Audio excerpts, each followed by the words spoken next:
it's on. Okay. So, hi, Diane. Thank you for participating in this interview today so that our participants may get to know you a little bit better. Hi, I'm just, Maya. How are you?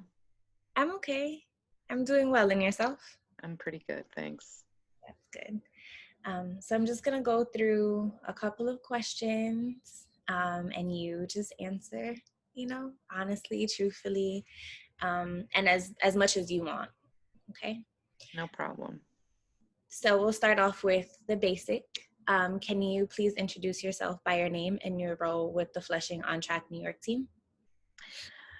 Sure, no problem. So, my name is Diane Valenti. Some of you know me as the team leader and lead clinician for the On Track team in Flushing and Child Center of New York.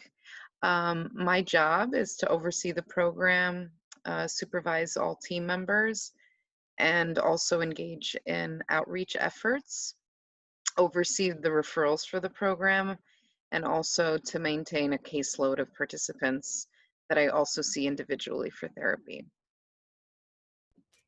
Okie dokie. Thank you. Um, so all of those things that you do, you're like amazing at, and I know that because I work with you. And I just want to know, like, are you satisfied with the work that you do? Do you like the work that you do? Yes, I actually, I think what I would say that brings me a lot of gratification is seeing, um, I guess, successes and small successes that the individuals that we serve make in their lives. So, like from the beginning of when they started in treatment to throughout their recovery, to see just kind of like see them almost like navigating um, their lives and being able to cope through their struggles and come out a better person. And also just kind of like just seeing change happening in small amounts, just a little bit kind of goes a long way. And so that's probably what keeps me doing this work. Okay, well, thank you. So that's what keeps you doing this work. What inspired you to get into this line of work? Okay, so inspiration, I think for me, initially, like getting into the field of mental health has to do with um, a personal experience with my sister, because when I was about 12 or 13, my sister was hospitalized for a few months in an inpatient unit at a hospital near my house. And so she was actually diagnosed with a brief psychotic episode at the time, and then later on was diagnosed with bipolar disorder. But my sister, I think seeing that for the first time, like someone really close to me, that we actually shared the same bedroom. So I kind of saw what she was going through and didn't really understand it. And also kind of how my family managed um, with kind of coming to that coming to that place where they also didn't know what was happening. And you know, for everyone, it was affecting all of us, what was happening to my sister. And I think, you know, being in a program like On Track, which we didn't, you know, back then we didn't have that. Um, for us, there was a lot of fears of like my sister not leaving the hospital. There was fears of our family not being the same anymore because of what was happening to her. There was shame that, you know, my that we caused this to happen to her. Like there must have been something traumatic that happened that maybe we overlooked, that we weren't there for her. There was just a lot going on, and I think seeing my sister go through it and then the family kind of go through it with her, and knowing how important it is that someone receives treatment in the very beginning stages, because my sister was about, I think she was like 16. And so now she's doing really great, and you know, she's a teacher now. She's like she's a very inspirational person in my life. But I think, you know, navigating the mental health system was scary, really scary for her and for all of us. And I remember specifically my sister getting to like 18 and saying, I'm not going to take my medication, nobody can make me. And I remember the whole family like panicking, going, well, how is she going to survive?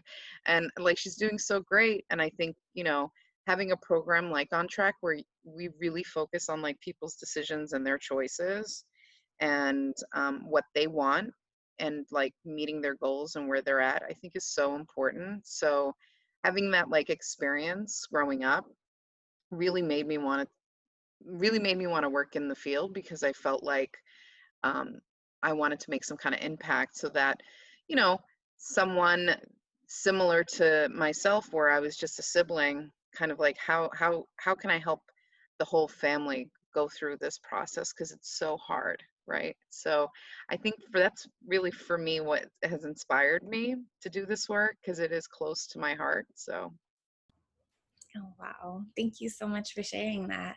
Um, I know for me, like just working with you, I didn't know that. So I appreciate you for being willing to like open up and be vulnerable about that. And I feel like that's a really good source of inspiration. So thank you. you're Um, welcome. so for going a little bit further than the inspiration, what was your journey like getting to this point of October 2020 working with On Track New York? It was definitely so the journey. I mean, I guess I would start with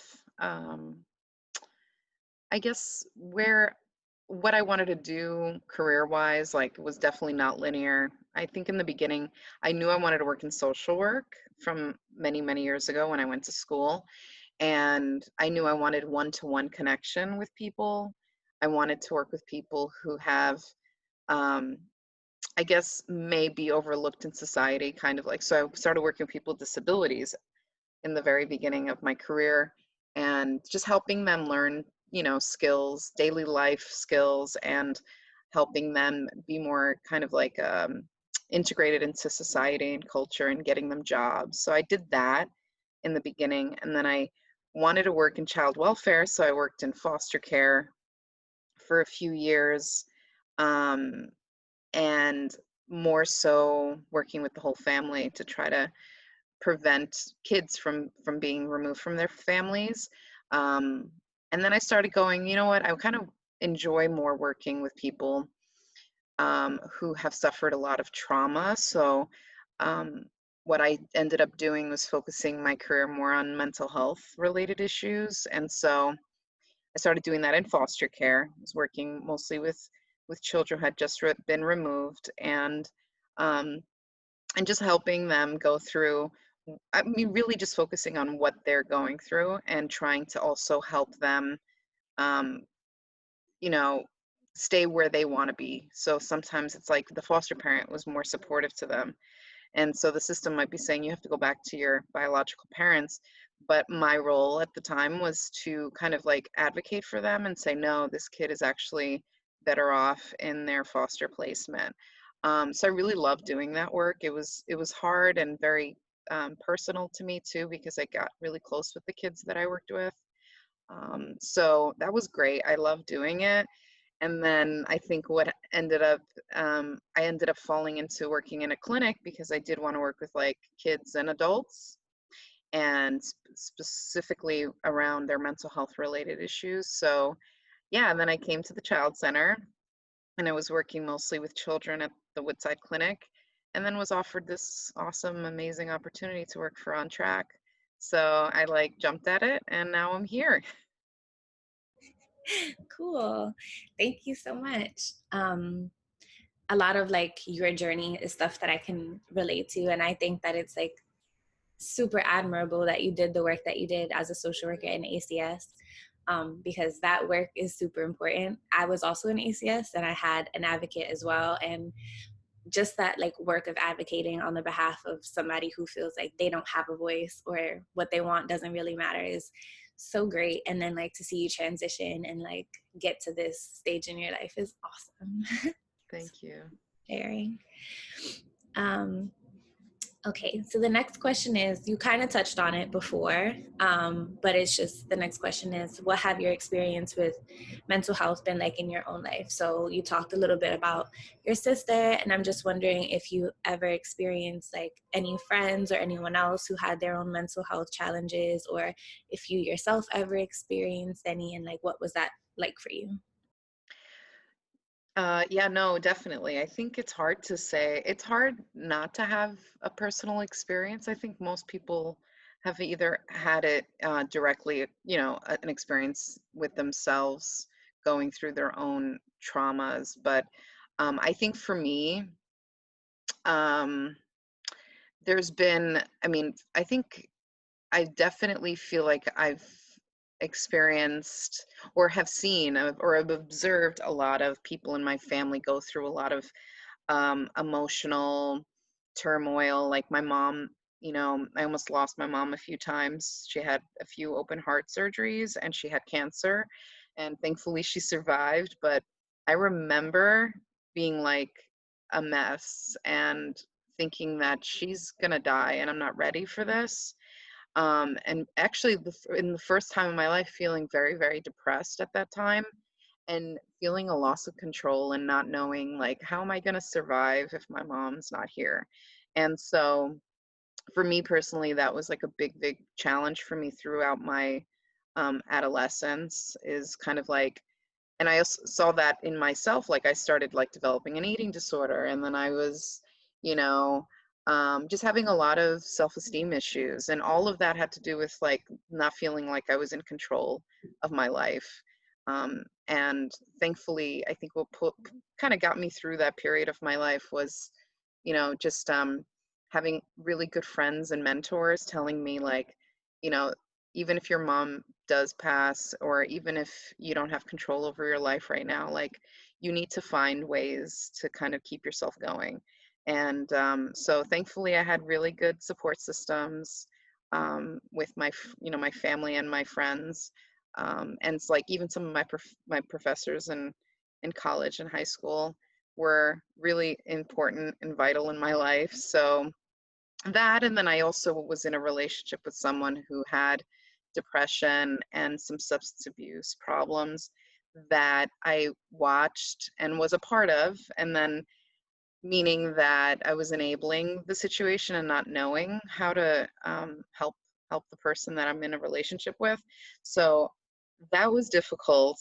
Definitely brought a lot of my insecurities out during that relationship, but I feel that being in that situation helped me kind of see what it is that is necessary to kind of not only support that person, but not, um, push away from that person who needs the help. So I remember making sure that they went to rehab, and that, like that you're there for that person no matter what's happening. So, but yeah, I think for me, a lot of my specific challenges have been around just dealing with stress around people in my own life and my relationships. But yeah, that it has been a big, I guess, process. But I think that having those experiences, I probably wouldn't be able to do this job without having those experiences to kind of like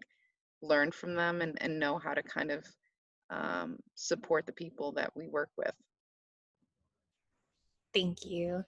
I have to agree. I'm a little bit biased, being that, as a peer specialist, I have my own lived experience, but I do think that people who have their own experiences bring like a different layer to this, as opposed to like, this is my career and this is my job. Whereas for you and I, this is something that we have dealt with, we've experienced, we've lived through, we've made it through, and we like have the passion and the fire to help and pay it forward. So I'm really glad that your mom made it through that, and that you made it through that time in your life, and that you're able to look at those things as lessons and things that made you a better person and make you the best version of yourself to do the work that you do. So thank you for sharing that. You're welcome. I'm interested in knowing, what do you do presently to take care of your mental health and make sure like you're good?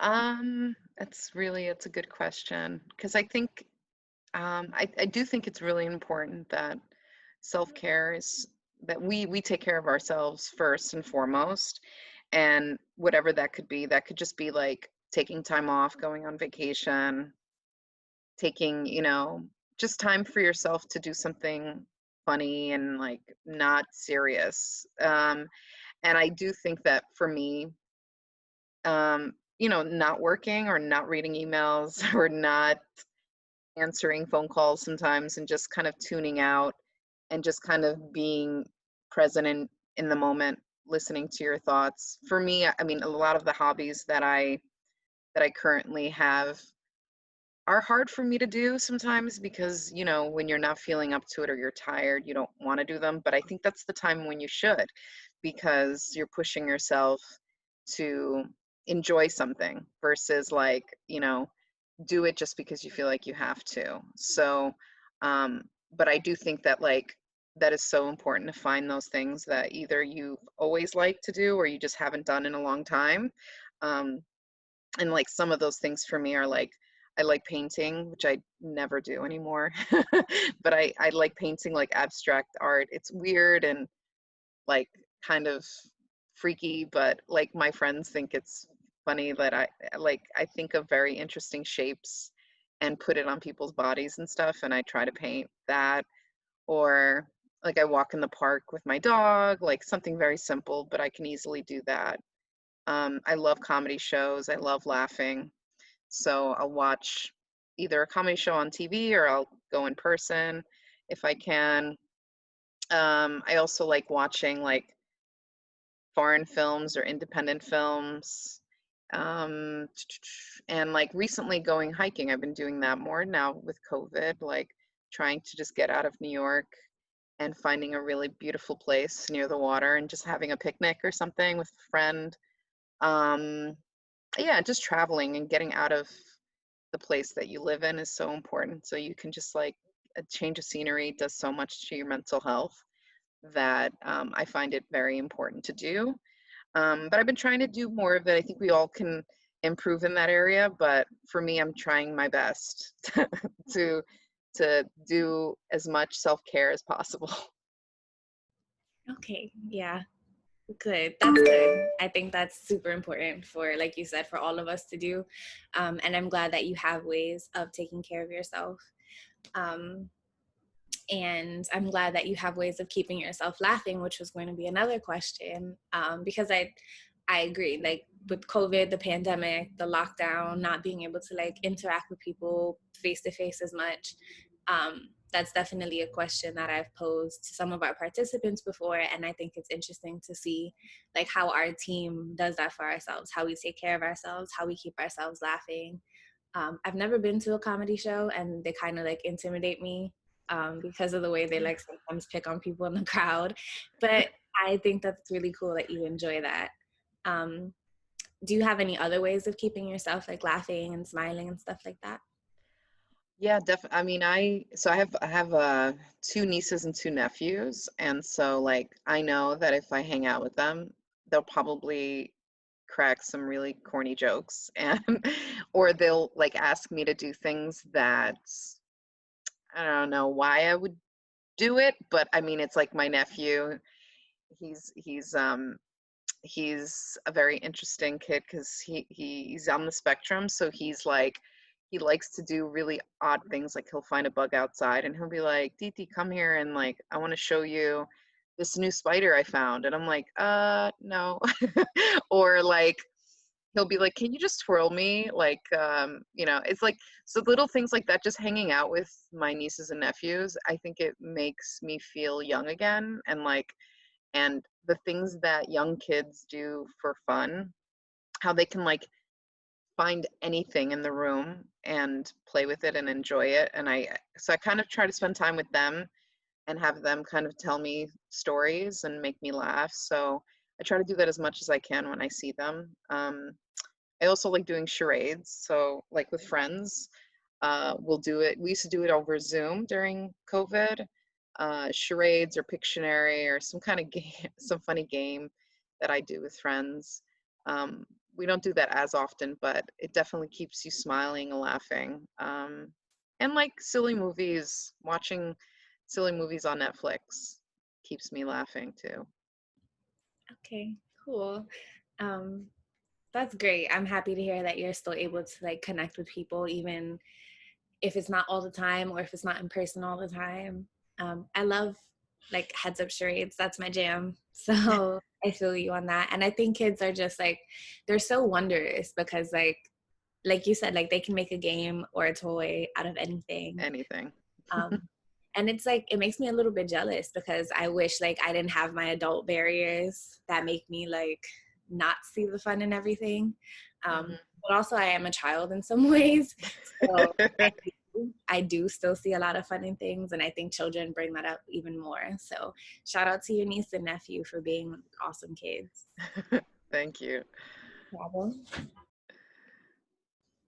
My last question for you is, what is one happy memory that you will take with you into the future from 2020, considering this year has been not the greatest? What's one happy memory that you have?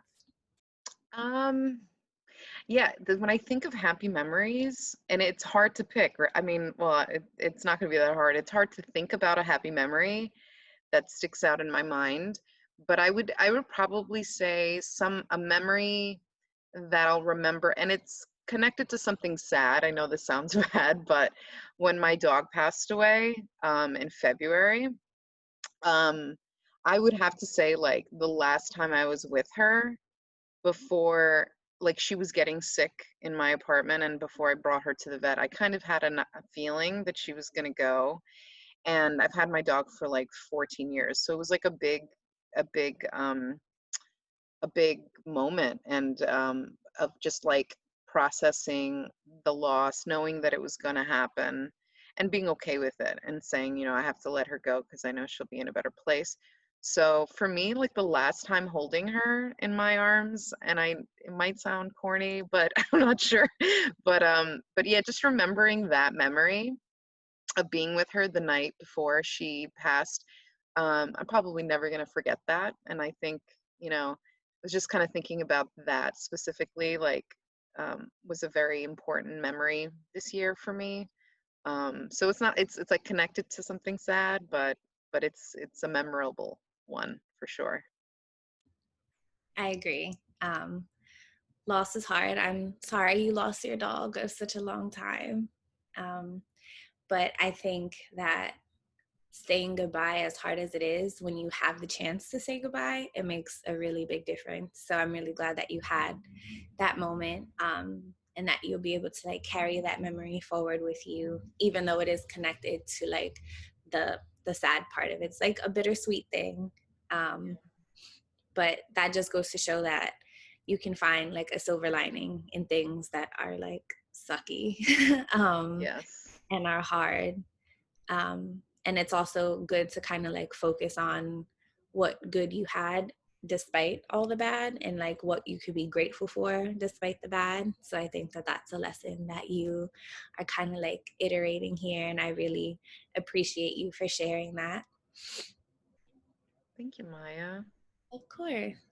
Um, and I definitely just want to thank you again for your time for this interview. I know that I learned some new things about you. Our participants are going to learn some new things about you. And I appreciate that. I appreciate you allowing us to see a little bit into your life and seeing like the Diane who's not in a therapist mode right now, like getting to know you.